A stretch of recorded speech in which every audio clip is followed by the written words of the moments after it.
চাষিরা কাজ করছে এখানে। গত বছর এই টাইমে এখানে এক কম জল ছিল।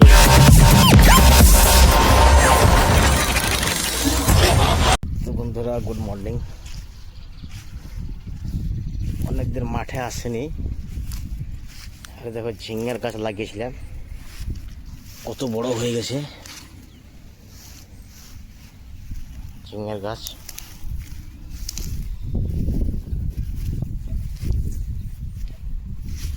দেখো ঝিঙ্গার গাছে, দেখো একটা ঝিঙ্গা ধরে আছে, দিয়ে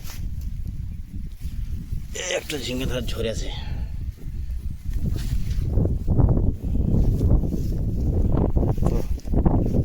অনেকদিন পরে মাঠে এলাম।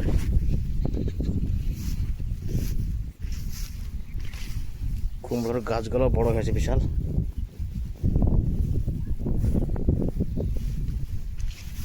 কিন্তু জঙ্গল প্রচন্ড হয়েছে, বিরাট জঙ্গল।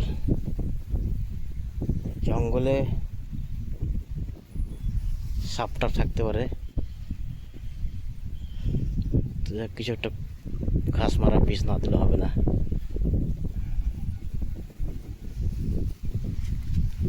বর্ষার সময়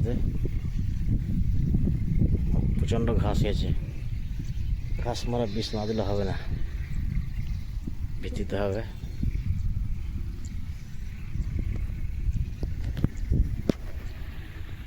বন্ধুরা দেখতে পাচ্ছ কত বড় গাছ আছে, কুমড়োর গাছ।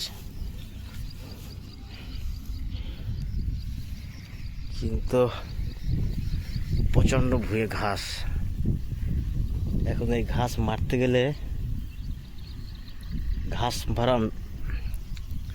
ঘাস মারা বিষ লাগবে, ঘাস মারা বিষ প্রয়োগ করতে হবে, নাহলে হবে না। প্রচন্ড ঘাস মাঠে, জমিতে জঙ্গল হয়ে পড়ে আছে, মানে সাপও থাকতে পারে। তো বিষ দিতে হবে, নাহলে হবে না, এটা বুঝতে পারছি।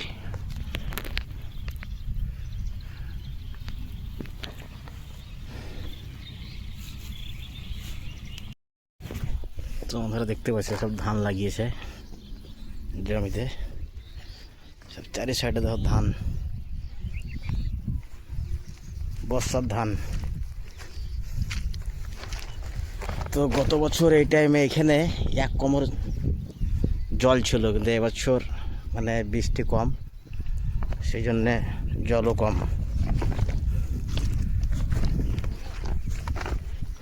তো এখনো 2 মাস বাকি আছে এখনো বৃষ্টি হওয়ার। বা শেষের দিকে আবার বন্যা হতে পারে, এরকম হয়। হয়তো আশ্বিন মাসের দিকে বৃষ্টি হয় বেশি, তখন বন্যাও হয়ে যায়। তো মানুষ চাষি কি করবে, চাষ তো করতে হবে। তো বন্যা হোক আর যাই হোক না কেন, তো সবারই একটা আশা আছে। জমি বেকার ফেলে তো কোনো লাভ নাই।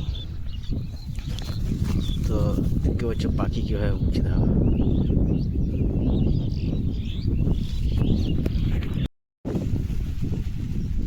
তো বন্ধুরা দেখো,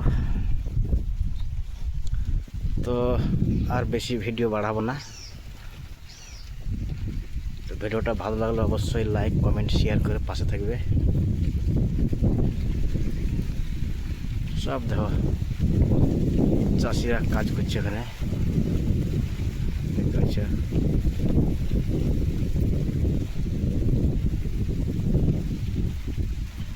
তো সবাই চাষ করছে, চাষের সময়